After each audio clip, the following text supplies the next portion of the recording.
तो चलो बेटा बिना टाइम वेस्ट किए हुए, बिना आगे शीट के सवाल जो मुझे कराने थे वो मैं करा रहा हूँ, देखते चलना। तो शीट का क्वेश्चन नंबर 9 है। शीट का क्वेश्चन नंबर 9 देखते हैं बेटा। 9th क्वेश्चन ये है कि हमारे पास 2 रजिस्टर लगे हुए हैं, ओके। फिर एक आर्म हो रहा है, यहाँ एक कैपेसिटर लगा हुआ है और एक रेजिस्टेंस लगा हुआ है।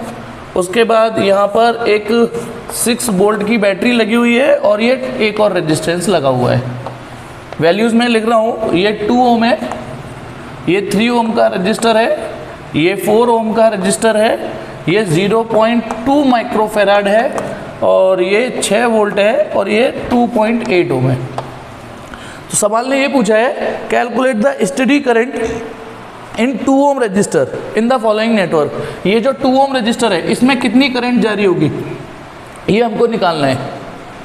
इस 2 ओम में कितनी करंट जारी होगी ये हमको निकालना है, ठीक है, 2 ओम रजिस्टर में। तो चलिए स्टार्ट करते हैं, कैसे करते हैं। एक्चुअली ये सवाल आपके लिए आसान होता, इससे टफ क्वेश्चन भी कर चुके हो आप, लेकिन क्योंकि इसमें कैपेसिटर नाम की भी एक कलेस आ चुकी है तो आपके दिमाग में ये आ रहा होगा कि साला आप इस कैपेसिटर से कैसे निपटे।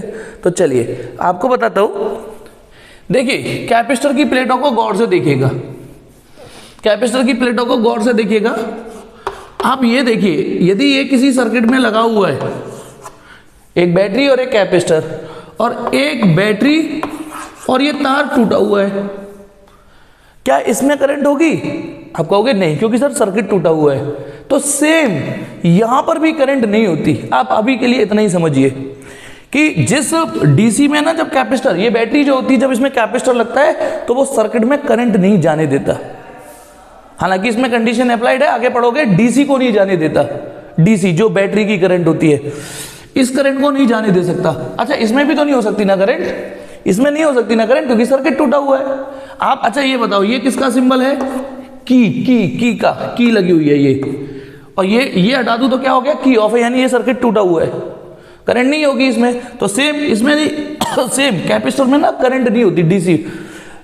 एक्चुअली इसकी एक और बात बताता हूं, जैसे ये 10 वोल्ट की बैटरी है और ये अभी नंगा कैपेसिटर है, थोड़ी है नहीं, तो थोड़ी देर तो करंट होती है जब ये इसे चार्ज कर रहा होगा। देखो ये कैपेसिटर है, इसमें करंट नहीं है, सॉरी करंट नहीं है, चार्ज नहीं है अभी, in the very beginning, t=0।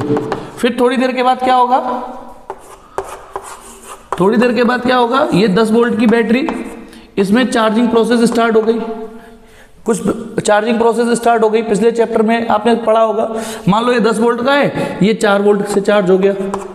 Battery 10 volt की है, 4 वोल्ट से चार्ज कर दी। लेकिन आपको ये डायलॉग भी पता है, बैटरी जितने वोल्ट की होती है उतने वोल्ट का पोटेंशियल डिफरेंस मेंटेन करके मानती है, ठीक है। तो इसके बाद का फिगर, ये फिगर, इसके बाद का फिगर और इसके बाद का फिगर, जैसे ही कैपेसिटर फुली चार्ज हो जाएगा। अच्छा फुली चार्ज वर्ड का क्या मतलब है? फुली चार्ज का क्या मतलब है कि ये रही 10 वोल्ट की बैटरी, ये जैसे ही ये 10 वोल्ट से चार्ज हो जाएगा, अब हो गया, ये कहलाता है फुली चार्ज कैपेसिटर। अब नहीं होगी इसमें करंट, यानी इस सिचुएशन में ना अब कैपेसिटर में करंट नहीं होगी। एक्चुअली आप ऐसे भी समझो, ये भी 10 दोनों की ताकत बराबर हो गई। ये बोलो, अब दोनों की ताकत बराबर हो गई। बैटरी चार्ज कैसे करती है? बैटरी का पॉजिटिव इसमें से इलेक्ट्रॉन खींचता है। फील करो, फील क्या करो, पढ़ा चुका हूं मैं, फील क्या करना पढ़ा चुका हूं। इलेक्ट्रॉन खींचता है जिसकी वजह से इस पे पॉजिटिव आ जाता है। यहां से इलेक्ट्रॉन खींच के इसमें डाल देता है, यहां से इलेक्ट्रॉन खींच के इस पे डाल देता है। लेकिन अब ये बैटरी भी पॉजिटिव हो चुकी है, अब इससे इलेक्ट्रॉन निकालना मुश्किल हो गया, क्योंकि जो इलेक्ट्रॉन निकलेगा उसको सिर्फ बैटरी का पॉजिटिव थोड़ी नहीं खींचेगा, ये भी खींचेगा। अब ताकत बराबर हो गई तो फिर इलेक्ट्रॉन खींचने बंद हो जाते हैं। अब बताइए, इस समय तो इसमें इलेक्ट्रॉन खींच रहे थे तो करंट थी, तो इस समय तो रहती है करंट, इस समय तो करंट रहती है, लेकिन इस समय करंट सर्किट में कितनी हो जाती है? 0। लेकिन मैंने आपको डेमोस्ट्रेट भी करके दिखाया था कैपेसिटर का, यहां से यहां आने में कोई घंटे 2 घंटे नहीं लगते, विद इन माइक्रो सेकेंड ये कहानी हो जाती है, यहां से यहां तक आने में माइक्रो सेकेंड। अब अगले घंटे 2 घंटे तक इसमें करंट नहीं है, यहां से यहां आने में पल भर लगे, कुछ फ्यू सेकंड, मिली सेकंड लगे, माइक्रो सेकंड लगे, उसके बाद तो करंट नहीं है ना। तभी तो इसने एक वर्ड बोला है, calculate the study current in 2 ohm. Actually क्या रहा होगा, इन द वेरी बिगिनिंग तो इसमें करंट घुसी होगी, देखो बैटरी से करंट चली, बैटरी से करंट चली, वापस भी आएगी उतनी। जब ये करंट चली तो थोड़ी इधर थोड़ी ऊपर गई होगी, इस वाले पॉइंट को देखना, थोड़ी इधर थोड़ी इधर, लेकिन कैपेसिटर तो पल भर में चार्ज हो जाएगा, और जैसे ये फुली चार्ज हुआ इसमें करंट नहीं जा सकती। ये तो थी बारीकी और सिंपली ओवरव्यू। यदि मैं किसी 10th के बच्चे को समझाऊंगा तो उसे सिर्फ ये समझाऊंगा, देख ये सर्किट टूटा हुआ है ना तो करंट नहीं होगी, तो ये सर्किट टूटा हुआ है, देख इसमें भी करंट नहीं होगी। तो कैपेसिटर वाली आर्म में याद रखिएगा करंट नहीं होती। कैपेसिटर जब डीसी से कनेक्ट होता है, डीसी माने यही बैटरी, जब कनेक्ट होता है तो इसका मतलब अगला फिगर, यानी इसमें करंट नहीं होगी। और ये दोनों किसमें है? सीरीज में। और आश्चर्य मत करना कि मैं कैपेसिटर और रेजिस्टेंस को सीरीज में बोल रहा हूं, कोई भी ये दो सीरीज में हो सकते हैं, नहीं बोलो, पढ़ाया हुआ है मैंने कि ये दोनों एक्स और वाई किसमें है? सीरीज में, एक्स और वाई सीरीज में। तो अब बताइए जब ये सीरीज में है तो करंट दोनों में सेम होगी, तो जब इसमें करंट नहीं है तो इसमें कैसे हो जाएगी करंट? यदि किसी एक ब्रांच टूटी हुई है तो इसमें नहीं, तो इसमें भी करंट नहीं होगी। एक्चुअली इसी पूरी ब्रांच में करंट इस कैपेसिटर की वजह से नहीं जा पाएगी, इस कैपेसिटर की वजह से इसमें करंट जा ही नहीं पाएगी। तो कहते हैं ना गेहूं के साथ घुन भी पिस जाता है, इसकी वजह से करंट नहीं थी पर बेचारे इसको भी झेलना पड़ा, करंट इसमें नहीं थी पर झेलना इसको भी पड़ा। तो अब मैं जो अगला फिगर बना रहा हूं ध्यान से सुनना, इसका स्क्रीनशॉट ले लीजिए, ठीक है। इस पूरी ब्रांच को ही मैंने हटा दिया क्योंकि इसमें करंट है ही नहीं। आप हर उस ब्रांच को हटा सकते हो जिसमें करंट ही नहीं हो, वो रेस्पॉन्ड ही नहीं करेगी, डेड हो चुकी वो ब्रांच। अब देखिए सर्किट आपके लिए हो गया आसान। अब ये नॉर्मल सवाल है, अब इसे मैं फटाफट करा रहा हूं, करंट उसमें पूछिए तो फटाफट देखिए अगला सर्किट कैसे बनेगा। बताइए ये दोनों पैरेलल में, ये दोनों, इसका नाम दे दूं ए और बी, इस पॉइंट का नाम ए और बी दे दिया, तो बताइए आर ए बी कितना होगा? आर ए बी होगा दो, ये ध्यान है ना ये फॉर्मूला, दो R1 R2 upon R1 plus R2, तो 6/5 12/10 यानी 1.2 ओम। तो अगला सर्किट क्या बनेगा? अगला सर्किट कि ए और बी के बीच में 1.2 ओम का रेजिस्टेंस लगा दो, ये 1.2 ओम, नीचे बैटरी है कितने वोल्ट की? 6 वोल्ट की। ये कितना हो गया? ये पॉइंट ए है, ये पॉइंट बी है, ठीक है, और ये कितना हो गया? 2.8 ओम। मतलब पहले मैंने ये वाली ब्रांच हटा दी क्योंकि इसमें करंट नहीं थी, फिर इन दोनों का पैरेलल कॉम्बिनेशन ये हो गया, ये रही बैटरी और ये रहा। अब अगला स्टेप क्या होगा? अब बताइए इसमें से आई करंट चली तो इसमें भी आई आएगी, ये पूरे सर्किट में आई करंट चलेगी, चलेगी ना। अब इस आई को आप निकाल सकते हो, आप चाहते हो, कुछ कंजड़े भी होंगे तो अगला स्टेप भी सॉल्व कर देता हूं। बताओ अगला स्टेप, ये 6 वोल्ट की बैटरी और ये बताइए ये दोनों सीरीज में ना। अब तो ये दोनों, क्योंकि जो भी करंट चलेगी आई, अब वो आई चलेगी, कहीं डिवाइड नहीं हो रही, पूरा ट्रैक एक ही पाथ में आ रहा है, कहीं गली मोहल्ला नहीं आ रहा, करंट कहीं डिवाइड नहीं हो रही। तो 2 और 3 4 ओम हो गया ये रेजिस्टेंस। ये 4 ओम रेजिस्टेंस किसका हो गया? पूरे सर्किट का। बैटरी से इतने ओम का रेजिस्टेंस कनेक्टेड है, बैटरी से इतने ओम का रेजिस्टेंस कनेक्टेड है, ठीक है।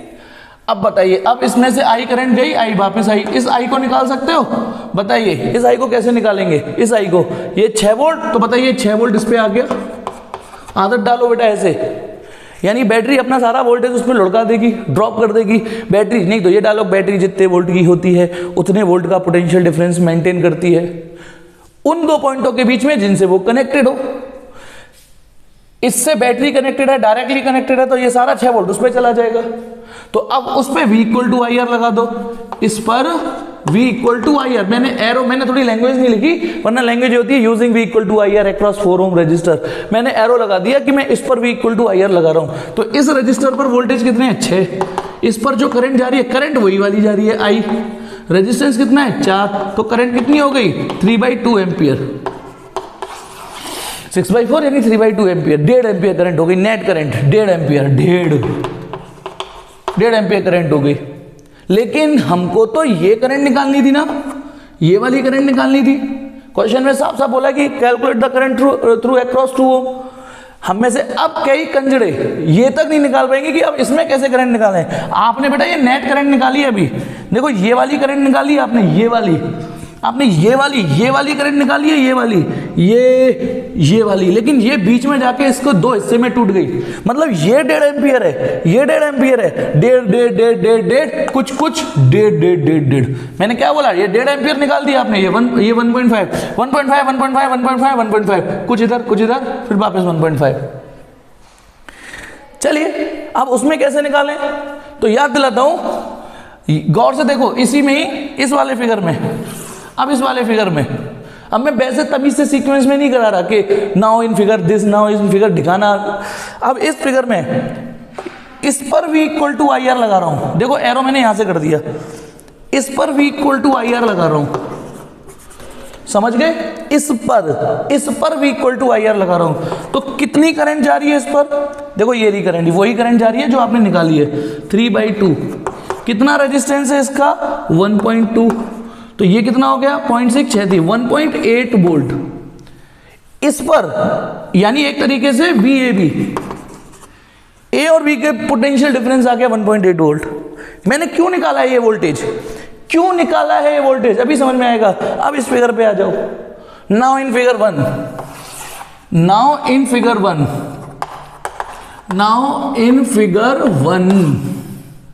फिगर 1 को देखिए। ये जो रेजिस्टेंस है, देखो बेटा, इस पर आपको करंट निकालनी थी। मेरे दिमाग में अभी basic formula V equal to I R चल रहा है। यदि ये चीज निकालनी है मुझे इस पर करंट निकालनी है, तो मुझे ये और ये पता होना चाहिए। भाई 3 में से 2 चीज तो पता होनी चाहिए। मुझे ये वाली करंट निकालनी थी, आपके दिमाग में ये चलना चाहिए कि कौन सा फॉर्मूला यूज करना चाहिए। करंट निकालनी थी, रेजिस्टेंस वैल्यू आपको पता है, तो V भी पता चल जाए। भगवान प्लीज, भगवान V पता चल जाए मुझे। तो ये जो V निकाला है वो इसीलिए निकाला है क्योंकि ये VAB है। ये कौन सा VAB, A और B के बीच का पोटेंशियल डिफरेंस है, पॉइंट A और पॉइंट B का पोटेंशियल डिफरेंस। अब इस 2 ओम रजिस्टर को गौर से देखो, किन 2 पॉइंटों से जुड़ रहा है? A और B से। ये 3 ओम किससे जुड़ रहा है? ये भी A और B से जुड़ रहा है। तो सुनो बेटा, now in figure, voltage across, मैं लिख देता हूं, वोल्टेज अक्रॉस 2 ओम, ये मैंने थोड़ा, हो सकता है कैमरे पे नहीं आ रहा, वोल्टेज अक्रॉस 2 ओम और वोल्टेज अक्रॉस 3 ओम, ये दोनों ही तो VAB होंगे, और VAB की वैल्यू आप निकाल चुके हो, VAB की 1.8 वोल्ट, इसीलिए VAB निकालना पड़ा। यानी इस पर भी 1.8 वोल्ट होगा, इस पर भी 1.8 वोल्ट होगा। तो चलिए हमें उस पर निकालना था करंट, तो चलिए एक चीज, तो therefore for 2 ohm register V equal to I R, मैंने लिख दिया कि जो 2 ओम रेजिस्टर है उस पर V equal to I R लगा रहा हूं। माना ये करंट को मैं यहाँ I1 लिख देता हूं और ये I2 लिख देता हूं, मतलब ये करंट तो आई थी, देखो ये वाली I, ये I यहां तक तो I चली, फिर कुछ डिवाइड हो गई I1 I2। तो 2 ओम रेजिस्टर का वोल्टेज कितना है? 1.8, उस पर करंट कितनी है? I1, उसका रेजिस्टेंस कितना है? 2, तो I1 हो गई 0.9 एम्पियर। ये करंट निकालनी थी 0.9 एम्पियर, इस पर 0.9 एम्पियर आएगी। अच्छा, इस पे कितनी आएगी? इस पे डायरेक्ट कर सकते हो, 2 तरीके से कर सकते हो बेटा। ये टोटल करंट 1.5 एम्पियर है, देखो ये टोटल करंट आप निकाल चुके हो, ये टोटल करंट आप निकाल चुके हो 1.5, देखो 1.5 निकाल चुके हो। अब 1.5 में से 0.9 इधर चली गई, तो बची हुई इधर ही तो जाएगी, कोई तीसरा डिवीजन है नहीं। 1.5 में से 0.9 इधर चली गई, तो यानी 1.5 में से 0.9 घटा दो, 0.6 एम्पियर आ गई। नहीं तो आपके पास एक और तरीका है, यही वाला तरीका कि आप फॉर 3 ओम रजिस्टर फिर भी इक्वल टू आई आर लगा दो। ये जो 3 ओम का रजिस्टर है इस पर भी इक्वल टू आई आर लगा दो। बताइए इसका वोल्टेज कितना है? इसका वोल्टेज देखो किन 2 पॉइंटों से जुड़ रहा है, A और B, वो आप निकाल चुके हो। ये भी 1 पॉइंट यहाँ पे भी लिख रहा है ना, चाहे वो 2 ओम हो चाहे 3 ओम हो, दोनों का वोल्टेज 1.8 है। करंट I2 है, रेजिस्टेंस 3 ओम, तो I2 कितना आ गया? 0.6 एम्पियर। बेसिक सवाल ही थे ये, लेकिन आपको इसमें एक नया कॉन्सेप्ट क्या मिला, जिसमें यदि कैपेसिटर हो, इस यूनिट में जहां भी कैपेसिटर आए उसको ढिचक्यों गोली मार देना, हटा सावन की घटा बत्ती हो जाए, इंटुकले विंटुकले सब सही है, दूध दही है, खाले खुजाले बत्ती बुझाले हैं। चलिए अब मैं इसमें एक चीज और नोटिस करना, एक ऑब्जर्वेशन और करना। हो गया सवाल, निपट गया, फिर भी एक ऑब्जर्वेशन करना। बेटा ये करंट कितनी थी? आप गौर से देखो, ये करंट थी वन में सिर्फ लिख दिया 1.5, ये 1.5 एम्पियर दी। इस हिस्से में कितनी आई, इसके हिस्से में आई 0.9 एम्पियर और इस हिस्से में गई 0.6 एम्पियर। तो एक चीज सुनना, ये करंट का नेचर होता है, सुनेंगे सब लोग, करंट का एक नेचर होता है, करंट का एक नेचर बता रहा हूं, जहां उसको कम रेजिस्टेंस मिलता है वो वहां ज्यादा डिवाइड हो जाती है।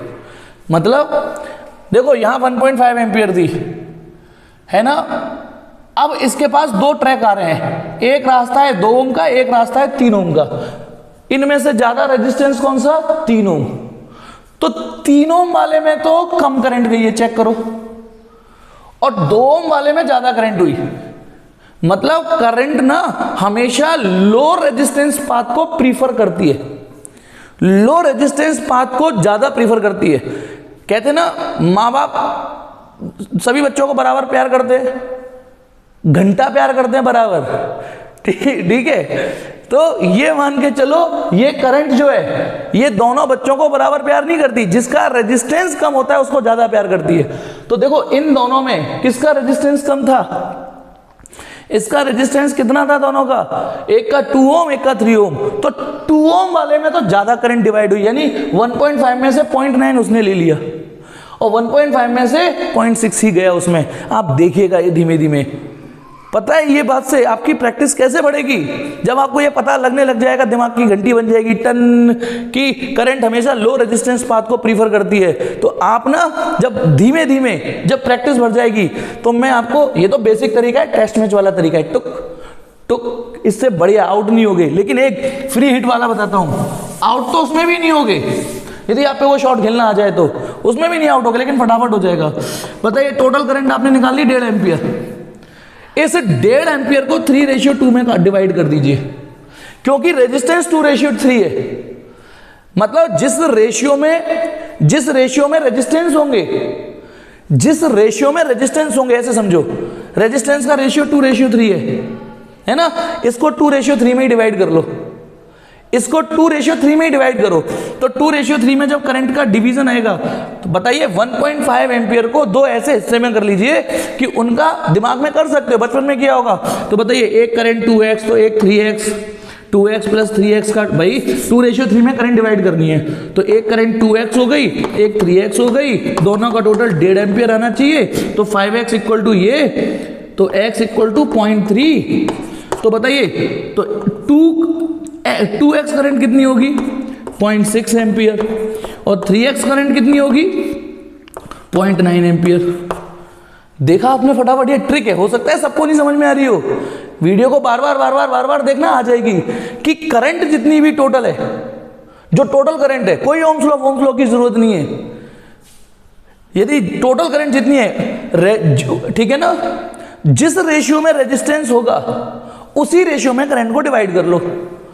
अच्छा ठीक है, बस ये ध्यान रखना, ज्यादा वाली कम रेजिस्टेंस में जाएगी। इन दोनों में ज्यादा करंट कौन सी है, इन दोनों में ज्यादा करंट ये है, तो ये तो जाएगी 2 ओम वाले रजिस्टर पर, और ये वाली जाएगी 3 ओम रजिस्टर पर, क्योंकि करंट हमेशा लो रेजिस्टेंस पाथ को पसंद करती है।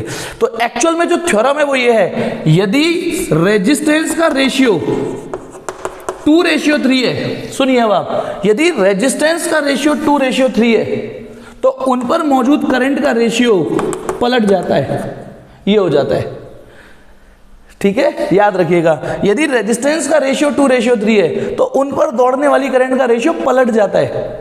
कुछ दिनों पर आपको पता है क्या लग रहा होगा, नहीं हम ऐसे ही कर लेंगे, कर लीजिए, मना नहीं है। कुछ दिनों पहले आपको पैरेलल का रेजिस्टेंस, 2 रेजिस्टेंस में ये अच्छा नहीं लगता था, ये अच्छा नहीं लगता था कुछ दिन पहले, लेकिन आप मानो ना मानो, आप कहीं ना कहीं कोने में इसको पसंद करने लगे होगे। ये आपका नया क्रश बन चुका है बजाय उसके। तो जैसे 2 रेजिस्टेंसों में ये सवाल को फटाफट करता है, वैसे ही 2 रेजिस्टेंस में ये ट्रिक बहुत काम फटाफट करती है। रेजिस्टेंस का रेशियो जैसा होगा, करंट उसके रिवर्स रेशियो में डिवाइड हो जाएगी। चलो एक सवाल तो ये निपटा, अगला सवाल ले चलिए। हाँ बेटा, अगला सवाल ये है कि एक सर्किट दे रखा है आपको, 10वां सवाल है शीट का, 10वां सवाल, ये पूरा सर्किट कॉम्बिनेशन, इसमें भी कैपेसिटर नाम की कलेस है। उसने बोला है find the potential difference across capacitor, यानी ये कैपेसिटर कितना पोटेंशियल डिफरेंस इस पर डेवलप हो चुका होगा। बेटा क्या हुआ होगा, इन द बिगनिंग थोड़ी बहुत फॉर अ माइक्रो सेकंड इसमें करंट गई होगी, फुली चार्ज हो गया होगा, उसके बाद ये बन के हो गया होगा, अब ये करंट को रोक देगा। पिछले सवाल से ही सीखते हुए कि इस वाली ब्रांच में करंट जा नहीं सकती, इस वाली ब्रांच को देखना गौर से, इस वाली ब्रांच में करंट जा नहीं सकती। समझ गए होगे क्यों? क्योंकि कैपेसिटर जहां लगा हुआ है वो करंट को स्टेडी फ्लो नहीं देगा। इन द बिगनिंग रही होगी पल भर के लिए, जब तक कैपेसिटर चार्ज नहीं हुआ, लेकिन अब नहीं जाएगी करंट। तो बेटा अगला जो मैं सर्किट बना रहा हूं उसमें मैं ये वाली ब्रांच हटा रहा हूं। देखेंगे बेटा, मैं ये वाली ब्रांच हटा रहा हूं जैसे पिछले सवाल में हटाई थी, तो सर्किट सिर्फ इतना रहेगा, ये 15 वोल्ट, ये 3 ओम, ये 3 ओम, ये 3 ओम और ये 3 ओम, यानी इसमें से मैंने कैपेसिटर हटा दिया। अब आप कहोगे सर कैपेसिटर हटाओ, इसे क्यों हटा रहे हो? तो भैया गेहूं के साथ घुन भी पिस जाता है, ये दोनों सीरीज में है, चेक करो सीरीज में है, तो बेटा दोनों में एक जैसी हरकत होने वाली, जब ना खाऊंगा ना खाने दूंगा, ना करंट जाने, ना तो करंट खुद में जा रही ना इसमें जाने देगा। तो यानी इस पूरी ब्रांच को फील करो, मैंने उखाड़ दिया है अभी, करंट डिस्ट्रीब्यूशन सिर्फ इसमें होगा। तो अब मैं फिलहाल पॉइंटों के नाम दूं, इस पॉइंट का नाम दे दिया ए, अच्छा ये सभी पॉइंट ए ए ए ए ए मिल जाएंगे। इस पॉइंट का नाम दे देता हूं बी, इसका नाम सी, इसका नाम डी और इसका नाम ई। ओके, तो बेटा यही point A B C D, ठीक है। अच्छा मैं यहां पर एक बात बताता हूं, मैंने ही बताया है, मैं ही आपको सिखाता हूं। यहां पर एक चीज नोट करेंगे सब लोग, मैं इसे मिटा दूंगा नोट। इस वाले रेजिस्टेंस पर पहले एक चीज बता दूं, इस वाले रेजिस्टेंस पर V equal to I R लगा रहा हूं, है ना, V equal to I R लगा रहा हूं। एक नई चीज और सिखा रहा हूं इसमें, इस वाले रेजिस्टेंस पर V equal to I R लगा रहा हूं। अच्छा जिसे मैं V बोल रहा हूं उसे VED बोल सकता हूं, क्योंकि ये E और D से कनेक्टेड है, E और D से कनेक्टेड है वो, तो VED। तो देखिए बेटा करंट कितनी है इसमें, 0, करंट कितनी है इसमें, 0। इसके चक्कर में उसमें भी करंट नहीं जा रही, नहीं जा रही ना, करंट है 0। अब रेजिस्टेंस कुछ भी हो, कुछ भी रेजिस्टेंस हो भैया, है तो 3 ओम, लेकिन सोचो कुछ भी रेजिस्टेंस हो, यानी एक टॉपिक किसी भी रेजिस्टेंस के लिए हो गया। यदि उसमें करंट जा ही नहीं रही तो रेजिस्टेंस वैल्यू कर क्या लेगी, ये VED कितना आएगा, 0 आएगा। यानी जिस रेजिस्टेंस पे करंट जा ही नहीं रही उसका पोटेंशियल डिफरेंस 0 होगा, तो VED। अब इस VED को ऐसे लिख दो, VE माइनस VD, भाई VED को VE माइनस VD, तो इसका मतलब सोचो यदि किसी में से किसी को घटाओ वो 0 आएगा, तो इसका मतलब E और D का पोटेंशियल एक ही है यहाँ, समझ गए या नहीं? यानी E और D का पोटेंशियल 0 है, तो E और D का पोटेंशियल डिफरेंस 0 है, तो ये दोनों बराबर है। सुनिए अब यहाँ कंफ्यूजन क्या होगा आपको, सर ने तो ये बताया था कि जैसे ये कोई तार है, ये पॉइंट ए है, ए है, ए है, ए, सर ने बताया था यदि ये रेजिस्टेंस आ जाए रास्ते में तो अब आपको इस पॉइंट का नाम बी देना पड़ेगा, यदि इस पॉइंट का नाम ई है तो इसका नाम डी देना पड़ेगा। लेकिन आज आपको इसमें छुपा हुआ एक हिडन शर्त सामने आ गई कि ये जो दोनों पॉइंट हैं, मेरे पुराने लॉजिक के हिसाब से ये दोनों अलग अलग पॉइंट है, मैंने नाम भी ई और डी दिए, लेकिन आपने देखा जब उसमें करंट जा ही नहीं रही तो सच्चाई ये इस रेजिस्टेंस का कोई यूज नहीं है, इसका होना ना होना कोई पर्पस हो ही नहीं रहा। इसीलिए ई और डी याद रखिएगा एक ही बात है इसमें, यदि इसमें करंट जारी होती तो ई और डी दो अलग पॉइंट हो जाते, लेकिन इस सवाल में सिर्फ इस करंट 0 होने की वजह से इन दोनों पॉइंटों का पोटेंशियल डिफरेंस 0 हो गया। तो E और D पोटेंशियल यानी इक्यू पोटेंशियल पॉइंट ही है, ये मान के चलिएगा। और हाँ एक चीज और सुनिए सब लोग, कुछ लोग यहाँ सोच रहे थे सर आपने VE में से VD क्यों माइनस किया, तो आप बेटा क्योंकि ये दोनों इक्यू पोटेंशियल है VD माइनस VE कर लीजिए। भाई आप कहोगे सर आपको कैसे पता E हायर पोटेंशियल पर है, आपको कैसे पता करंट यूं जाएगी, है ना, तो मुझे नहीं पता था, मुझे ये पता था।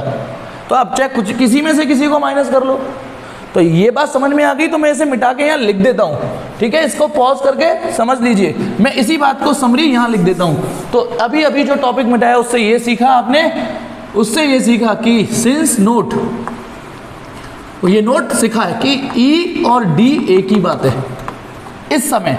अच्छा C और D एक ही बात है? नहीं, ये इसमें देखो यहाँ नहीं होगी एक ही बात, क्योंकि यहाँ तो करंट डिस्ट्रीब्यूट होगी, चलेगी। तो चलिए बेटा करंट डिस्ट्रीब्यूट करता हूँ, माना इसमें I करंट गई तो वापस भी I आएगी, यदि I करंट चली तो वापस भी I आएगी। अब इसमें बेटा आप करंट आई, फिर यहाँ पे करंट डिवाइड होगी, कुछ इधर जाएगी कुछ इधर जाएगी, ठीक है करंट। फिर ये वाली जो I करंट है, ये I जो करंट है I, चलो सपोज करो ये I, देखो इस मान लो ये I1 करंट गई और इसमें I2 करंट गई, ठीक है I1 I2 गई, तो इसमें वापस I हो जाएगी ना करंट। अब ये काम आपका है, ये काम आपका है। आप I1 निकालिए I2 निकालिए, कल से कितने सवाल कर चुके हो आप, अब तो ये कहानी आसान हो गई ना। तो वीडियो को यहीं पॉज करके I1 I2 निकाल लीजिए, यही पॉज कर लीजिए और I1 I2 फिर आगे बढ़ाइएगा, ये I निकाल लीजिए कर, ठीक है। अब मैं एक ट्रिक बताता हूँ, हाँ ये सवाल है, ट्रिक सीखते जाओ और अपनी स्पीड मोमेंटम बढ़ाते जाओ। देखिए बेटा मुझे ये बताइए, ये सभी करंट में निकालूंगा लेकिन एक नए तरीके से। अब मैंने अभी एक बात पिछले सवाल में बताइए इस ब्रांच का रेजिस्टेंस कितना है? 3 ओम। उस वाली ऊपर वाली ब्रांच का रेजिस्टेंस कितना है? ऊपर वाली का रेजिस्टेंस कितना है? ऊपर वाली का 6 ओम। तो ये 3 ओम है, वहाँ 6 ओम है, ये 3 ओम है, ये 6 ओम। आप अपने तरीके से करंट निकाल लीजिए, मेरी तरफ से मना नहीं है, लेकिन अब मैं जो ट्रिक बता रहा हूँ जिसको समझ में आ जाए वो रख लेना। बेटा ये 3 ओम का रेजिस्टेंस है इस ब्रांच का और ऊपर वाली ब्रांच का 6 ओम। तो नीचे जितनी रेजिस्टेंस है ऊपर उसका दुगना रेजिस्टेंस है, तो इसका मतलब यदि यहाँ I करंट जाएगी तो यहाँ 2I करंट जाएगी।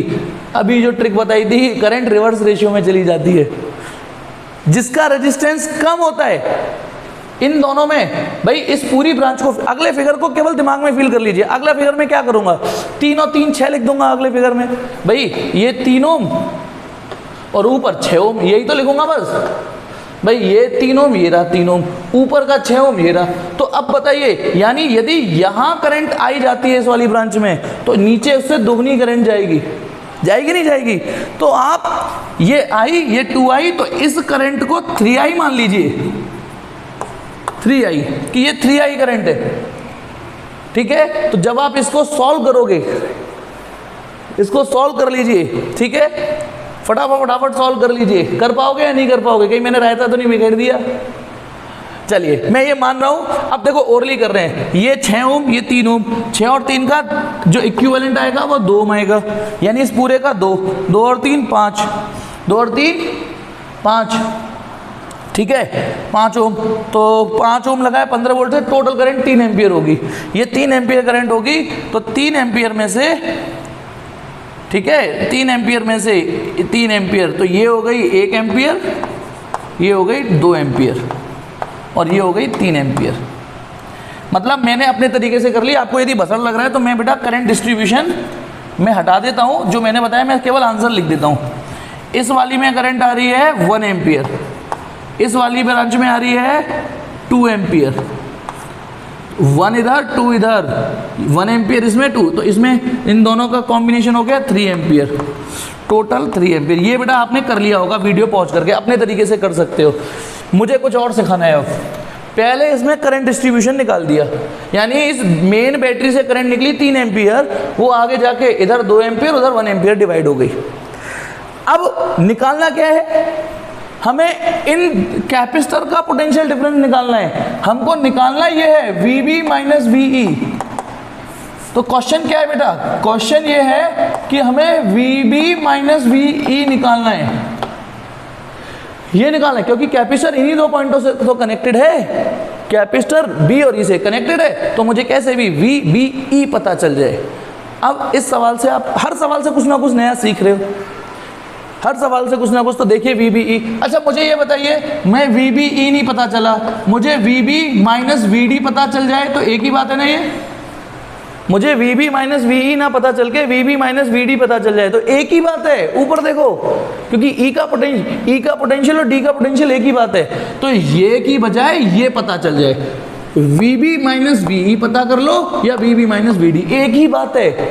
आपका क्वेश्चन यही है, क्योंकि E और D का पोटेंशियल सेम है। अब सुनो, अब देखिए, सुनिए, आपको अब सुनना बेटा बड़ा आसान है। ये रेजिस्टेंस वैल्यू पता है, इसमें दौड़ने वाली करंट पता है 1 एम्पियर जा रही है, ये रेजिस्टेंस पता है, ये करंट पता है, I और R पता है तो V आ जाएगा। इसका भी रेजिस्टेंस वैल्यू पता है, इसकी भी करंट वैल्यू पता है। तो देखिए V इक्वल टू IR लगा रहा हूं मैं, V इक्वल टू IR, इसके लिए लगा रहा हूं, इसके लिए लगा रहा हूं। अच्छा, अब तो तुम्हें पता है करंट यूं जा रही है, यूं जा रही है, तो ये हायर पोटेंशियल होगा, ये लोअर होगा, क्योंकि करंट B से C जा रही है। तो बताइए, ये इक्वेशन इसको डेडिकेट कर रहा हूं, VBC equal to IBC RBC। इस इक्वेशन को मैंने ये रूप दे दिया, किन्हीं दो पॉइंटों से पास होने वाली करंट को उन्हीं दो पॉइंटों के रेजिस्टेंस से मल्टीप्लाई कर दूं तो उन दो पॉइंटों का पोटेंशियल डिफरेंस आ जाता है। तो बताइए, B से C तक कितनी करंट गई? 1 एम्पियर। B से C तक का रेजिस्टेंस कितना है? 3 ओम। इसको ऐसे लिख दो, VB माइनस VC। तो VB माइनस VC हो गया 3 वोल्ट। B और C का पोटेंशियल डिफरेंस 3 वोल्ट। तो बेटा प्लीज मेरी इसको आशाओं को तोड़ना मत। Similarly theorem, VC minus VD कितना होगा? C और D का वही ओम्स लॉ लगा दीजिए, यही VC माइनस VD होगा 9 वोल्ट। सिमिलर थ्योरम, जैसे आपने इसका निकाला है वैसे इसका, अब इन दोनों को जोड़ दो, इन दोनों को जोड़ दीजिए। जोड़ने से ये प्लस VC माइनस VC ये कॉमन पॉइंट कट जाएगा, क्योंकि ये माइनस का ये प्लस का, तो ये हो जाएगा VB minus VD, VB minus VD, और वो हो गया 12 वोल्ट। ये आंसर आ गया, क्योंकि गौर से देखो यही निकालना था। मैं हट रहा हूँ 2 सेकंड के लिए, चेक करो। VB माइनस VD, वीडियो को पॉज करके देख लेना। VB माइनस VD, गौर से देखो यही निकालना था, B और D का पोटेंशियल डिफरेंस, या VB माइनस D की जगह आप VE लिख सकते हो, क्योंकि इस सवाल में तो E और D सेम पोटेंशियल पर है। क्यों भैया, इस सवाल में क्या खास बात है? क्योंकि इस रेजिस्टेंस पे करंट नहीं जा रही, इसलिए E और D सेम बात है। तो भैया ये सवाल भी हुआ, ये सवाल भी हुआ, ठीक है। तो चलिए अगला सवाल देखते हैं। तो चलिए बेटा, अब एक नया सवाल आपकी लेने को आ गया है बेटा। हाँ, ये तो ढंग से ले लेगा बेटा आपकी, लेकिन नहीं, मैं हूं ना, आप यदि मेरा साथ दोगे ये सवाल भी समझा दूंगा। एक ये एनसीईआरटी का भी सवाल है और शीट का 16वां सवाल है, शीट का 16वां सवाल है और एनसीईआरटी का भी सवाल है ये, ठीक। एक इनफाइनाइट नेटवर्क दे रखा है, देखो ये सभी रेजिस्टेंस जो दिख रहे हैं इसमें सब 1 ओम के हैं, जो भी दिख रहा है वो सब 1 ओम का है। ये 1 ओम, ये 1 ओम, 1 ओम, 1 ओम, 1 ओम। लेकिन आगे साला पता है, यदि इसमें ये कहानी होती कि यहाँ पर एंड होता, सुनो, ऐसा एक सवाल कर भी चुके हो, यदि यहाँ एंड हो रहा होता तो आप ना सवाल पीछे से करते कि ये तीनों सीरीज में है या नहीं, सीरीज में, कल भी करा था, ये तीनों सीरीज में, फिर उसका इससे पैरेलल आ जाएगा, फिर सीरीज पैरेलल, ऐसे होता चलता, पीछे से मिटता चलता और होता चलता। लेकिन साला कलेश पता है क्या है, साला ये तो रोका ही नहीं खा रहा, ये तो इनफाइनाइट नेटवर्क है, इनफाइनाइट नेटवर्क है, रुक ही नहीं रहा। फिर साला एक रेजिस्टेंस यूं आएगा, फिर एक नेटवर्क, ऐसे भी सवाल होते हैं और सॉल्व भी होते हैं। देखिए यहाँ मुझे थोड़ा सा बायो वालों से थोड़ा सा एक्स्ट्रा फोकस चाहिए। मैथ वालों ने डिफरेंशिएशन में एक सवाल किया होगा, मुझे एक बात बताइए, पहले थोड़ा मैथमेटिक्स देखते हैं। आपने मैथ में एक सवाल पढ़ा है कि differentiate this y equal to x की power dot dot dot dot. आपने मैथ में इसका डिफरेंशिएशन किया होगा, तो जो बुद्धि आपने इसमें लगाई है वही बुद्धि, डिफरेंशिएशन नहीं करूंगा मैं इसमें, लेकिन जो बुद्धि आपको सर ने इसमें दी होगी वही बुद्धि इसमें प्रयोग में लानी है। मुझे बताइए, इस सवाल को एक बार रिवाइज कर लेते हैं। y बराबर x की पावर x, साला x कितने हैं, रुक ही नहीं रहे ये तो मुझे बताइए, यदि मैं समुद्र में से 1 लोटा पानी डाल दूं या निकाल लूं, समुद्र में 1 लोटा पानी डाल दूं या 1 लोटा पानी निकाल लूं, तो आप ये मान सकते हो ना समुद्र की सेहत पे कोई फर्क नहीं पड़ा। ये बात माननी पड़ेगी, इसमें उंगली नहीं करनी। कि नहीं सर कुछ तो फर्क पड़ा होगा, सर देखो कुछ तो, ऐसा कैसे कह सकते हो। तो यहाँ एक एजम्पशन या जो है कि समुद्र में 1 लोटा पानी डाल दो तो उसकी सेहत पे टेंस टू 0 इफेक्ट आया होगा, समुद्र में से 1 लोटा पानी निकाल लो तो कोई फर्क नहीं आया होगा। तो मुझे ये बताइए, यदि इसमें से मैं एक एक्स मिटा दूं, तब एक एक्स, सपोज करो ये वाला एक्स मिटा दिया, तब भी तो ये वही रहा होगा। यदि मैं इसमें से एक एक्स मिटा दूं, तब भी वो वाई रहेगा। भाई x की पावर x की पावर x की पावर x की पावर x की पावर x की पावर x की पावर y है। तो यदि इसमें एक x मिटा दूं या एक x लगा दूं, तब भी वो y रहेगा। जैसे सपोज करो मैंने ये वाला x दुबका दिया, मुझे ये बताइए y का मतलब क्या है? x की पावर x की पावर x की पावर x की पावर x, यही तो y है। इमेजिन करो मैंने ये वाला x दुबका दिया, ये वाला x दुबका दिया, सामने वाले को दिखा नहीं रहा हूं, सिर्फ इतना दिखा रहा हूं। तो मुझे बताना इस पूरे को इससे मैच करो। एक x दुबका रखा है मैंने, या यूं कहिए एक समुद्र में से 1 लोटा पानी निकाल दिया, एक x निकाल दिया है, अब भी तो ये समुद्र ही रहा। यही समझते चलिए बार बार। मेरे एक x मिटाने पर इसमें कोई फर्क नहीं पड़ने वाला, एक्चुअली दुबका रखा है मैंने। तो अब बताइए x की पावर x की पावर x की पावर x, ये तो गौर से सुनना, क्या ये y है या नहीं है? y बराबर x की पावर x की पावर x की पावर x की पावर x की पावर x, ठीक है। y बराबर ये, मैंने एक x दुबका लिया, तो इसको गौर से देखो, ये भी तो y ही रहा। तो आप इस फंक्शन को देखो, मैं हाथ हटा रहा हूं, y इक्वल टू ये वाला x और ये y। सबसे पहले काम आप ये करते हो सकता है थोड़ी सी बायो वालों को दिक्कत आई हो, मैथ वाले तो ऐसे सवाल झेलते रहते, करते रहते। मैंने एक सवाल ऐसा लिया कि साला एक x को यहाँ लिख दिया, बचा हुआ भी y रहा। बायो वालों को थोड़ी टेंशन हो रही होगी, सर एक x तो आपने इसमें कम कर दी, एक x तो आपने ले लिया ना, फिर बचा हुए में तो y में से एक x कम हो गया। नहीं, क्योंकि वो इनफाइनाइट तक टर्म है, तो आप बचे हुए भी सीन को y लिख सकते हो, यानी ये रहा x और बचा हुआ अभी भी y ही है। तो अब ऐसा ही कुछ सोचना है आपको, बेटा ये क्या है, मैंने इस पॉइंट का नाम दिया ए बी और इस पॉइंट का नाम दे दिया, चलो इसी पॉइंट का नाम, इसका नाम देता हूं ए बी, सुनो, और इस पॉइंट का नाम सी और इसका नाम डी। याद रखिएगा सी सिर्फ ये पॉइंट नहीं है, ये भी पॉइंट सी है, ये डी। मुझे ये बताइए, यदि आप ये सवाल ईमानदारी से समझ गए, नहीं समझे, जब तक ये समझ में नहीं आएगा ये समझ में नहीं आएगा। तो इसलिए वीडियो को यहीं रोक के बार बार इसको समझिए, सर कहना क्या चाह रहे हैं। ठीक, चलिए अब इधर देखिए, गौर से देखना, ये वाली जो ये मेरी चौक है, ये बार बार रिपीट हो रही है। ये 3 रेजिस्टेंस की यूनिट रिपीट हो रही है, फिर ये 3, फिर ये 3, फिर आपको पता है कि ये ऐसे ही आएगा, फिर आगे डॉट डॉट डॉट डॉट, सबको पता है यही चलेगा। तो यदि मैं इस पूरे नेटवर्क में से, प्लीज, अच्छा मैं इस सर्किट को दोबारा बना रहा हूं,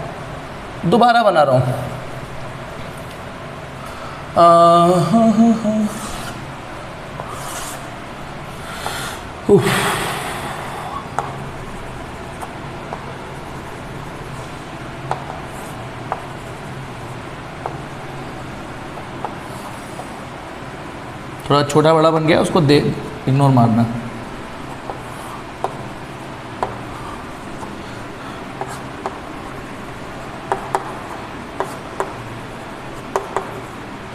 ये रहा पॉइंट ए, ये रहा बी, ये रहा सी, ये रहा डी। मैंने कुछ नहीं कॉपी पेस्ट किया है अभी। अच्छा यहाँ एक चीज लिखी हुई है 12 वोल्ट 0.5 ओम रजिस्टर। वो ये कह रहा है कि हम इन 2 पॉइंटों पर 12 वोल्ट की बैटरी लगाएंगे, और कोई टेंशन मत लेना। भले ही आप पहला सवाल कर रहे हो कि बैटरी का भी रेजिस्टेंस होता है, हाँ बैटरी का भी होता है। ये टॉपिक बाद में डिटेल में आएगा, लेकिन अभी आपके काम में रुकावट नहीं आएगी। अभी इस रेजिस्टेंस की औकात वही समझना जो सबकी होती है। जैसे आप अब देखिए, इसने पूछा है बताइए यदि इस ए और बी से ये बैटरी कनेक्ट कर दें तो बैटरी से कितनी करंट खींचेगी। सबको पता है कि असली कलेश ये है कि इसका नेट इफेक्टिव रेजिस्टेंस हमें निकलने को मिल जाए। तो मुझे ये बताइए, सोच के समझ के, यदि ये सवाल समझ में आ गया, मुझे ये बताइए कि यदि मुझे लगता है let R A B equal to X, सुनना बेटा, लेट ए से लेके बी तक का रेजिस्टेंस एक्स ओम है। सबसे पहला वाला फिगर देखिएगा, ठीक है, सी फिगर 1, और ये फिगर 2। मुझे लगता है कि ए से लेके बी तक इधर जो भी है कुछ तो आएगा, उस कुछ का आंसर मैंने एक्स लिख दिया। अब बताइए यदि मैं ये वाली यूनिट मिटा दूं, इतना हिस्सा मिटाया है, आपके सामने मिटाया है, सपोज करो गलती से मेरे से पॉइंट सी और डी भी मिट गए, है ना, पूरा फिगर एज इट इज बनाया और एक यूनिट, तो क्या यदि कोई नया बंदा क्लास में घुसता है तो उसको इसमें और इसमें अंतर नजर आएगा? ये और ये सर्किट पहले जैसे ही तो रहे अभी भी, ये और ये सर्किट अभी भी पहले जैसे ही रहे कि नहीं? जब तक ये बात समझ में नहीं आए वीडियो को आगे मत बढ़ना। देखो बेटा एक बार फिर से बना देता हूँ, ये टेक्निकली सुनना, ये सर्किट पूरा एज इट इज उतार दिया मैंने, घूर घूर के देखते रहो, घूर घूर के देखते रहो। ये सी और ये डी और ये ए और बी था, लेकिन ये एक ऐसा नेटवर्क है जैसे इसमें से एक बात बताओ, यदि मैं एक एक्स मिटा दूं तो ये अभी भी वाई रहेगा ना? या एक एक्स, सुनो, यदि मैं इस वाई में से एक एक्स मिटा दूं तो अभी भी ये वाई रहेगा। ये ऐसा फंक्शन है, ये स्पेशली इस टाइप के फंक्शन कुछ होते हैं कि एक एक्स में बता ना, क्लास में किसी को मैं दिखाऊं कि बेटा घूर घूर के देख लिया, फिर मैं कहूँ चुपचाप की आंखें बंद कर, और जब उसने आंखें बंद की मैंने एक मिटा दिया, अब कहूँ आंखें खोल, तो उसको पिछले वाले और उसमें अंतर नजर आएगा ही नहीं। सेम हरकत, मैंने कहा तो घूर घूर के देख, इसको ABCD पॉइंट में देखना, केवल सर्किट की स्ट्रक्चर देखना, सर्किट की स्ट्रक्चर देखो, और फिर मैंने कहा आंखें बंद कर ले। आंखें बंद करने के बाद मैंने क्या किया, इतनी यूनिट मिटा दी। अब मैंने कहा आंखें खोल, उसने खोली, मैंने कहा ये पहले जैसे ही है क्या?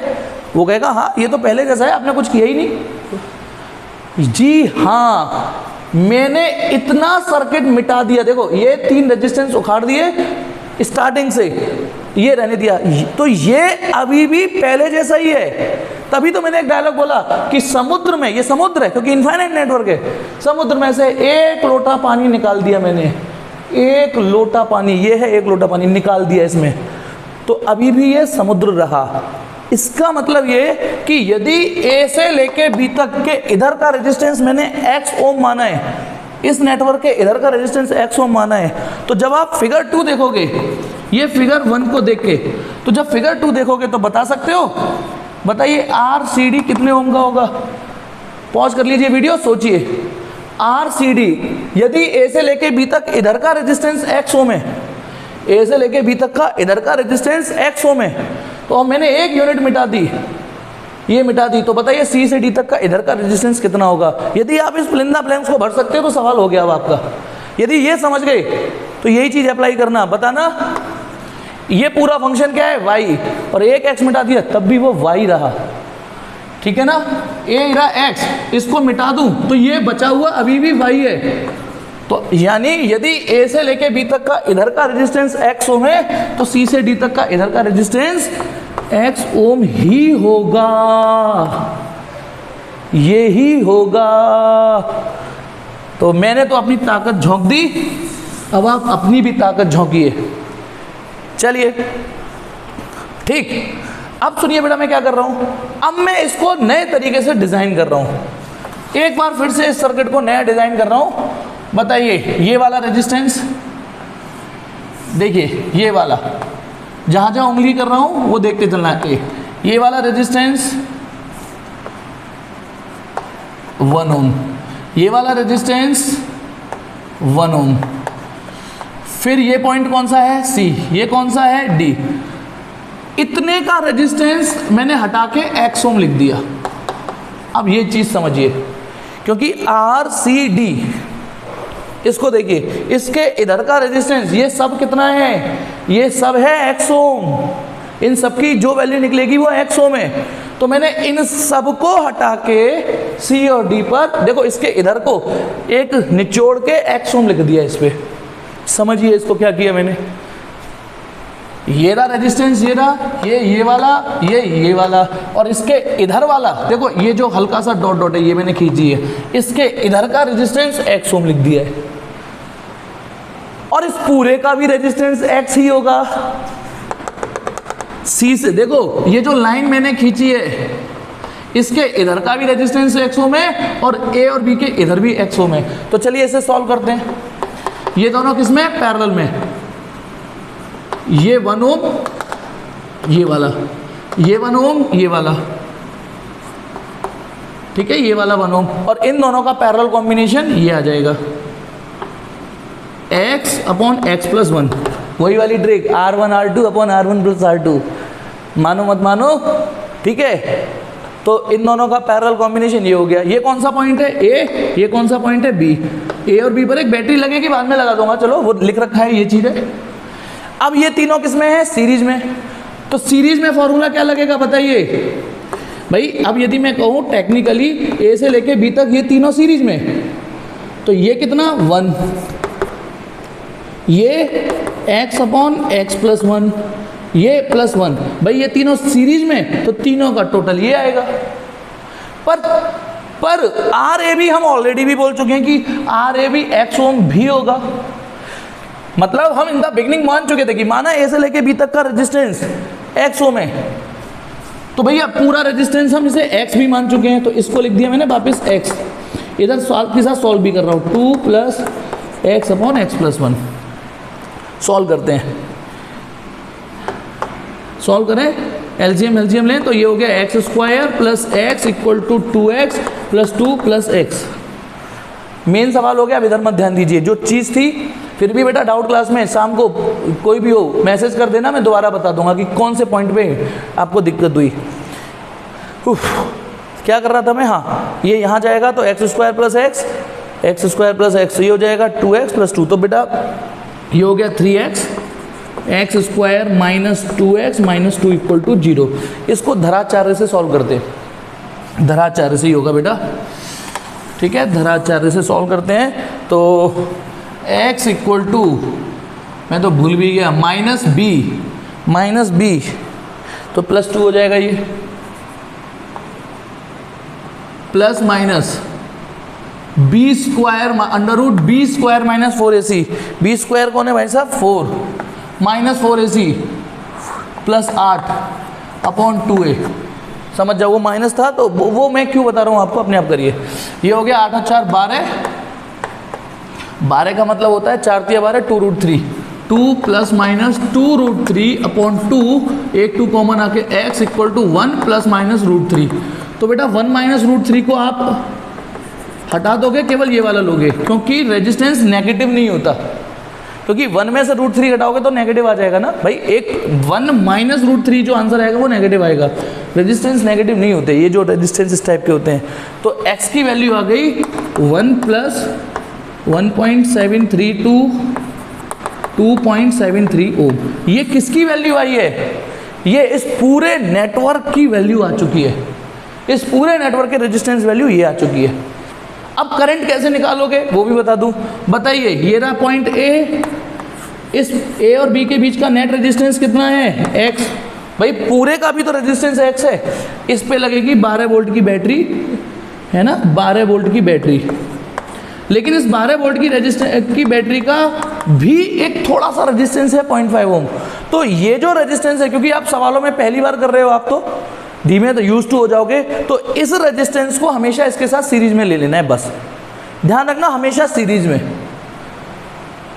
ठीक है। भले ही बैटरी और ये पैरेलल में जुड़ रहे हैं, गौर से देखो, लेकिन ये इसके साथ सीरीज में लेंगे तो जो करंट निकलेगी वो V अपॉन R ऐसी तो निकलेगी। तो इस सर्किट का V कितना है 12 वोल्टेज और रेजिस्टेंस है 2.73 प्लस 0.5, वो चीज़ इशू नहीं है भाई। V अपॉन R से निकालोगे, वोल्टेज इस पे 12 है इस सर्किट में, और रेजिस्टेंस वैल्यू 2.73, तो ये अकेला इसका है, 0.5 इसका है। ये था बेटा सवाल। अगला सवाल देखें, होप समझ में आ गया होगा। यदि समझ में आ गया तो ठोक के लाइक शेयर सब्सक्राइब कर रहे हैं इस चैनल को, वायरल कर दो बेटा। ऋतराज ईस्ट और west, gangs physics for is west. चलिए, तो एक और सवाल आपका इंतजार कर रहा है, क्वेश्चन नंबर 4th क्वेश्चन ये कह रहा है कि हमने एक नॉर्मल सर्किट दिया। देखो एक सिंपल सर्किट है, पहले इसको मत देखना, ठीक है। ये सर्किट है, एक 84 वोल्ट की बैटरी और उसके साथ 2 सस्ते से रेजिस्टेंस लगा हुआ है, आसान है यहाँ तक नेटवर्क। अब बेटा सपोज करो इस पॉइंट का नाम मैं ए दूं और इस पॉइंट का नाम बी दूं, तो ए और बी के बीच में कुछ ना कुछ पोटेंशियल डिफरेंस होगा। अब पोटेंशियल डिफरेंस और करंट एक ऐसी चीज होती है जो आंखों से दिखती नहीं है।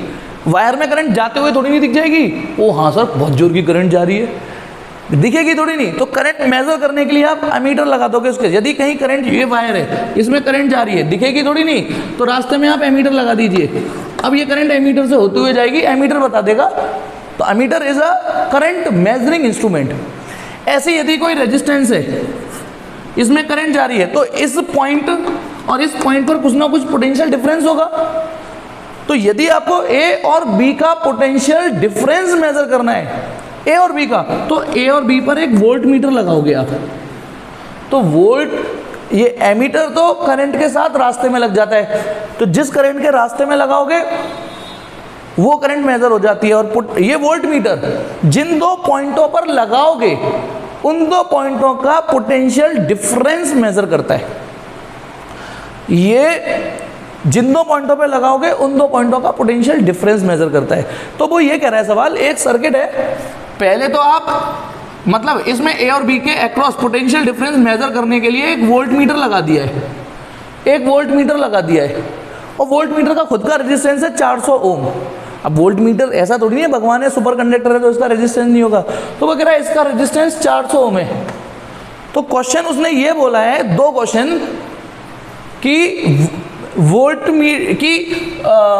मीटर कितना पोटेंशियल डिफरेंस मेजर करेगा। वोल्ट मीटर की जो रीडिंग होगी, ए और बी पे जुड़ रहा है तो ए और बी की रीडिंग वो क्या होगी। तो क्वेश्चन उसने ये पूछा है कि यदि हम वोल्ट मीटर नहीं लगा रहे तो ए और बी के बीच में वास्तविकता में पोटेंशियल डिफरेंस है कितना, और फिर पोटेंशियल वो वोल्ट मीटर लगाया इसने मेजर कितना करके बताया। तो बेटा कोई भी डिवाइस अपने आप में परफेक्ट इंस्ट्रूमेंट नहीं है ना। 11 में पढ़ा था एरर इन मेजरमेंट, वहाँ हम पढ़ चुके हैं कि दुनिया का कोई भी इंस्ट्रूमेंट अपने आप में आइडियल है ही नहीं, कहीं ना कहीं एरर। आप अपने नॉर्मल स्केल से भी भाई वायर की लेंथ 10.1 सेंटीमीटर मेजर कर सकते हो नॉर्मल स्केल से, उस वायर की लेंथ 10.123 हुई तो वो मेजर नहीं कर सकते क्योंकि उसकी लीस्ट काउंट ही इतनी है। तो उसने, चलिए सवाल शुरू करते हैं। पहले मैं एक्चुअल पोटेंशियल डिफरेंस निकालता हूँ इसमें, पहला पार्ट बेटा वी ए बी निकालना है ए और बी के बीच में। तो बेटा मैं डायरेक्ट कर रहा हूँ, ये करंट निकाल सकते हो सर्किट की, इस सर्किट की करंट निकालते हैं। बताइए करंट कितनी होगी, आप बताइए। टोटल जब आप करोगे सॉल्व, ये 300 ओम का रेजिस्टेंस, तो 84/300 एम्पियर ये सर्किट में करंट हो जाएगी। फिर यदि मैं आपसे कहता हूँ V = IR लगा देना इस रेजिस्टेंस पर, तो किन्हीं दो पॉइंटों के, देखो ए और बी के रेजिस्टेंस पर ए और बी से पास होने वाली करंट मल्टीप्लाई कर दूं तो ए और बी का पोटेंशियल डिफरेंस आ जाएगा। यही है ओम्स लॉ। अब ए और बी से करंट कितनी जा रही है, इससे वो वही जा रही है जो सब पे जा रही है, क्योंकि ये करंट कहीं डिवाइड हुई ही नहीं। तो करंट जा रही है 84/300 और ए से लेके बी तक का जो रेजिस्टेंस है वो है 100। तो ये तीन बार कट गया, 3 दूनी 6, 3 से 28 वोल्ट। जल्दी से इसका स्क्रीनशॉट यहाँ पॉज कर ले रहे हैं। यानी ए और बी का जो पोटेंशियल डिफरेंस वास्तविकता में है वो 28 वोल्ट है। ये कैलकुलेशन समझ में आ गई, मैं यहाँ मिटा देता हूँ, ठीक है, मिटाऊँ या नहीं, या चलो रहने देता हूँ। अब सेकंड स्टेप वो ये कह रहा है कि अब ये 28 वोल्ट हमें दिखेंगे थोड़ी नहीं, 84 वोल्ट। वो ये कह रहा है कि इस 28 वोल्ट को मेजर करने के लिए हम एक इंस्ट्रूमेंट लाए, ठीक है। ये 100 ओम, ये 200 ओम, ये पॉइंट ए और ये पॉइंट बी। मैंने यहाँ एक वोल्ट मीटर लगा दिया। साला वोल्ट मीटर का खुद का रेजिस्टेंस 400 ओम था। तो वो ये कह रहा है कि हमने जब ए और बी के बीच का पोटेंशियल डिफरेंस मेजर करने की सोची तो वोल्ट मीटर लगाया उस वोल्ट मीटर का। तो बताइए वोल्ट मीटर कितना रीड करेगा। तो बेटा नहीं घोड़ी नहीं चाल, इसके आने से सर्किट में थोड़ा सा तो डिस्टर्बेंस हो गया। देखते हैं कितना मेजर। तो ये अब बताइए, जैसे इसमें ए और बी के बीच का रेजिस्टेंस 100 ओम था, क्या ए और बी के बीच का रेजिस्टेंस अब इफेक्टिवली 100 है? अब नहीं है, क्योंकि अब आपको 100 और 400 का पैरेलल निकालना पड़ेगा। तो पहले इसका, तो बेटा मैं RA भी निकाल दूं, दिख रहा हूं ना मैं? हाँ, कैलकुलेशन दिखनी चाहिए भाई। वोल्ट मीटर लगा दिया तो 100 और 400 का जब आप निकालोगे वही 100 R1 R2 upon R1 plus R2, ठीक है। ये हो गया 4000 अपॉन 500 1/2 40, 80 ओम। 4000 अपॉन 500 सही हो ना, 0 नहीं, हाँ 80 ओम, 80 ओम हो गया। यानी इसका जो इक्विवेलेंट सर्किट बनेगा वो ये बनेगा, ये 84 वोल्ट की बैटरी, और ये तो भाई साहब 200 ओम के हैं ही, लेकिन ए और बी के बीच का रेजिस्टेंस 80 ओम हो गया है। क्यों? 100 था, 80 कैसे हो गया? वो इसलिए हो गया क्योंकि आपने 100 ओम के पैरेलल में एक 400 ओम का रेजिस्टेंस लगा दिया है वोल्ट मीटर के रूप में। उसके आने से सर्किट का, अब देखिए ये तो तय हो गया कि ये सही रीडिंग नहीं देने वाला, अब आइडियल रीडिंग नहीं देने वाला, आइडियल रीडिंग नहीं देने वाला, क्योंकि आइडियल इलेक्ट्रिकल इंस्ट्रूमेंट वो होते हैं जो सर्किट में लगे तो सर्किट की ओरिजिनलिटी को डिस्टर्ब ना करें। सर्किट की ओरिजिनलिटी ये थी, लेकिन सर्किट में वोल्ट मीटर लगने के बाद ये असर आ गया। सर्किट का टोटल रेजिस्टेंस 300 था, लेकिन सर्किट का टोटल रेजिस्टेंस अब 280 हो गया है। अब हम क्या करें? हमें तो सवाल दिया, हम तो सवाल करेंगे। तो चलिए, अब इस सर्किट की करंट कितनी होगी? ये वाली करंट, नहीं घोड़ी नहीं चाल, तो बेटा सर्किट का ओरली कर लो, 84 और 280। समझ गए ना कैसे किया? V I equal to V upon total R. Total R 80, 200, 280। अब बेटा V equal to I R लगा रहा हूं, क्योंकि मुझे VAB निकालना है, तो IAB और RAB करना पड़ेगा। किन्हीं दो रेजिस्टेंस से उससे पास होने वाली करंट मल्टीप्लाई कर दो, उसका पोटेंशियल डिफरेंस आ जाता है। अब इन दो पॉइंटों से कितनी करंट जा रही है? 84 अपॉन 280। कितना रेजिस्टेंस है इन दो पॉइंटों का? 80। तो सॉल्व करो बेटा, ऐसे कट जाएगा 80 से 80, ऐसे काट दो, हाँ काट दो कंजड़ो, 80 से 80 काट दो, फिर ये सॉल्व करो बेटा। मैं तो आंसर चेक कर लेता हूँ, कॉपी कर लेता हूँ, पेस्ट कर लेता हूँ। ये आएगा 24 वोल्ट। यानी अब आप सोचिए यहीं पर रुकिए तसल्ली से। वो ये वोल्ट मीटर, वो ए और बी का जो वास्तविक पोटेंशियल डिफरेंस है वो है 28 वोल्ट। 28 वोल्ट है उसका, लेकिन जब हमने वोल्ट मीटर लगाया, चल यार अच्छा ये किसी धागे की कोई लेंथ हो, कोई पर्टिकुलर लेंथ होगी, आप उस धागे की लेंथ मेजर करने के लिए स्केल लगाओ। धागे की लेंथ है 28 सेंटीमीटर, सपोज करो धागे की लेंथ है 28 सेंटीमीटर और आपका इंस्ट्रूमेंट बताए 24 सेंटीमीटर, तो एरर ही तो है, यही तो एरर होती है। तो आपका 28 वोल्ट एक्चुअल है, लेकिन रीडिंग 24 वोल्ट बता रहा है। देखा? तो वोल्ट मीटर अपने आप में परफेक्ट डिवाइस नहीं होती। इस सवाल से हमें यह भी सीखने को मिला कि वोल्ट मीटर, क्योंकि वोल्ट मीटर का खुद का कुछ ना कुछ रेजिस्टेंस होता ही है, तो कुछ तो फर्क है।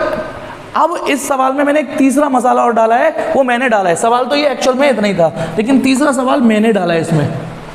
वो ये कि बेटा ये जो सर्किट है 84 वोल्ट की बैटरी और ये 100 ओम का रेजिस्टेंस और ये 200 ओम का रेजिस्टेंस, ये रहा पॉइंट ए, ये रहा पॉइंट बी।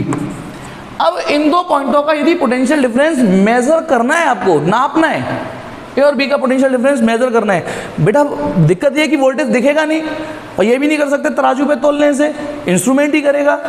तो मैंने फिर से एक वोल्ट मीटर नया लेके आया बाजार से। इस बार वोल्ट मीटर का रेजिस्टेंस 4900 ओम है, 4900 और भी ज्यादा रेजिस्टेंस। अब आप लोग पढ़ गए होंगे सर 400 ओम के रेजिस्टेंस ने तो सही रीड किया नहीं, 400 ओम के रेजिस्टेंस ने तो सही रीड किया नहीं, आप 4900 ओम का ले आए।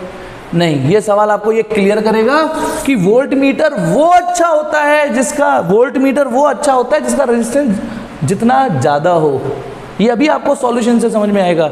अच्छा, जैसे आपका एक नॉर्मल स्केल होता है और एक वर्नियर कैलिपर्स होता है, तो आप इसे मान लीजिए ये नॉर्मल स्केल है और ये वर्नियर कैलिपर्स बन गया। देखिए कैसे। चलिए इस सवाल को पहले की तरह करते हैं। वैसे तो आपको करना चाहिए, आप वीडियो को यहीं पॉज कर लेना और आप बताइए कि अब VAB ये कितनी रीडिंग मेजर करेगा। कंजड़ों को मैं करवा देता हूँ। बताइए अब जब आप RAB निकालोगे, A और B का नेट रेजिस्टेंस निकालोगे, 100 × 490 और नीचे 5000 आ जाएगा। समझ गए होगे मैंने ये वैल्यू ऊट पटांग क्यों ली, ताकि नीचे डिनोमिनेटर में जब जोड़ोगे तो पूरा 5000 आ जाएगा करना। तो ये आ रहा है 98 ओम। तो सर्किट को देखिए, ये 84 वोल्ट की बैटरी, ये 84 वोल्ट की बैटरी, ये दो रेजिस्टेंस, ये तो बेचारा 200 ओम का चुपचाप है ही। तो A और B के बीच का इफेक्टिव रेजिस्टेंस आया है 98 ओम। अब आप देखिए समझना तो आपको यहीं से आना चालू हो जाना चाहिए। ये यहाँ पे कितने ओम का रेजिस्टेंस था, 100 ओम। फिर हमने इसमें वोल्ट मीटर लगाया तो पता है इसने 100 की बजाय 80 कर दिया उसको। इसके लगते ही सर्किट का रेजिस्टेंस 80 हो गया। ये बदतमीजी है कि नहीं यार? सर्किट की ओरिजिनलिटी क्यों छेड़ सकते हो तुम? सर्किट में तो ये 100 ओम का था, तुमने 80 का कर दिया उसको लगते ही। वो क्या करे, वोल्ट मीटर तो था ही ऐसा। सर्किट का टोटल रेजिस्टेंस कितना था, 300, टोटल 280 हो गया, तो सर्किट डिस्टर्ब हुआ ही नहीं हुआ? सर्किट यहां भी डिस्टर्ब हुआ, लेकिन इतना नहीं हुआ जितना उसने किया। बताइए, सर्किट में ये रेजिस्टेंस ए और बी का 100 था, लेकिन ए और बी का जो इफेक्टिव रेजिस्टेंस 98 हो गया। 100 तो नहीं रहा, लेकिन 80 भी तो नहीं हुआ, 98, और टोटल रेजिस्टेंस 298। यानी वोल्ट मीटर जितना हाई रेजिस्टेंस का होगा वो सर्किट की ओरिजिनलिटी उतनी कम डिस्टर्ब करेगा, सर्किट की ओरिजिनलिटी को उतना कम डिस्टर्ब करेगा।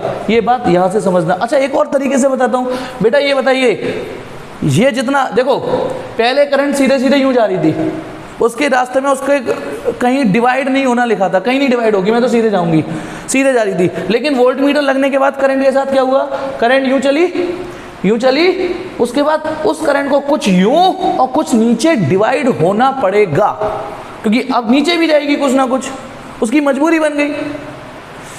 यहां पर भी करंट जब चलेगी तो कुछ इधर जाएगी, नो डाउट।